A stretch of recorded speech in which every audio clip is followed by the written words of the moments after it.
Former Massachusetts Governor Deval Patrick is reportedly considering running for president. According to the New York Times, the Democrat told party leaders that none of the existing candidates in the race have built up enough momentum. If he does compete in New Hampshire, he would have to file there before the deadline on Friday. Patrick, who is a paid CBS News contributor, could be one of two possible new entrants to the Democratic primary following Michael Bloomberg's announcement he may run. After last month's debate, Patrick told CBS This Morning he thought former Vice President Joe Biden was struggling. I'm a fan of the Vice President. I've known him a long time. I have always felt that his support was soft, and it feels like his campaign is contracting rather than expanding. I'm sure that the poll numbers mean much right now. I keep meeting people who say, you know, it's too much right now. I'm not focused right now. Yeah. I'll focus when there are fewer candidates, and I hope and I suspect that moment will come soon. CBS News political correspondent Ed O'Keefe joins me now from our Washington bureau. Ed, yet another player potentially into this circus. So what are you hearing about why Deval Patrick's name is being floated at this stage of the race? Kind of for the same reason Mike Bloomberg's thinking about it. There are people out there who feel that this race needs yet another middle-of-the-road, sort of centrist Democrat who could somehow unite the warring factions and emerge victorious. How Deval Patrick, a man who is wealthy but not wealthy enough to bankroll this on his own, could do this. How a former Massachusetts governor who has very little national name recognition could pull it off remains unclear. But we do know that he is making calls and reaching out to former aides about potentially joining him in a bid.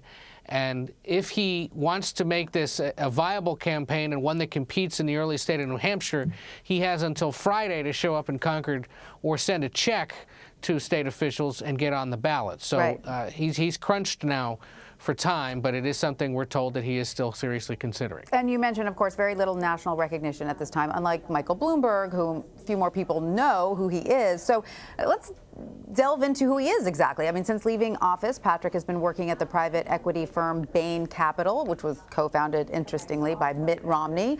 Yep. Elizabeth Warren has called the private equity industry, quote, legalized looting. So would that experience be a liability, perhaps, for him as either a Democratic candidate or running mate?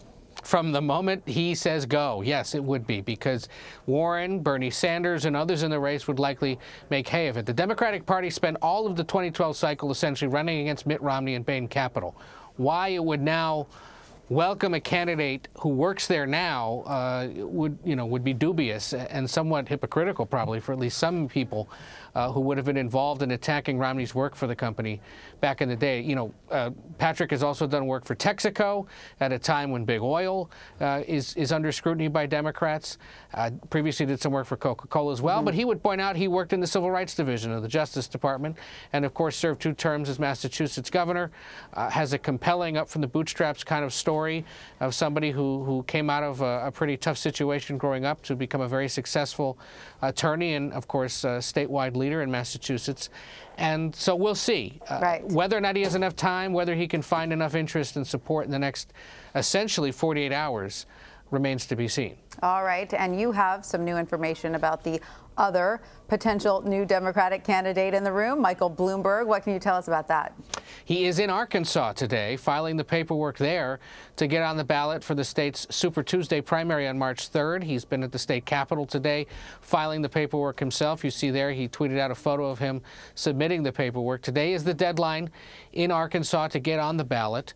He got on the ballot last week in Alabama as well, but still hasn't said whether or not he's actually going to run. Yet if you look at that tweet and the belief that we must defeat Trump, as he says, he's sure starting to look like somebody who is seriously considering a run for president. And he would do so, we're told, by foregoing those first 4 states, Iowa, New Hampshire, Nevada, and South Carolina, and focus instead on the 14 states and territories that are holding primaries on Super Tuesday and awarding more than 1,300 delegates, about 40% of the haul that one needs in order to win. So we'll see. Again, as we mentioned with Deval Patrick, Friday is the deadline in New Hampshire if he wants to get on the ballot there.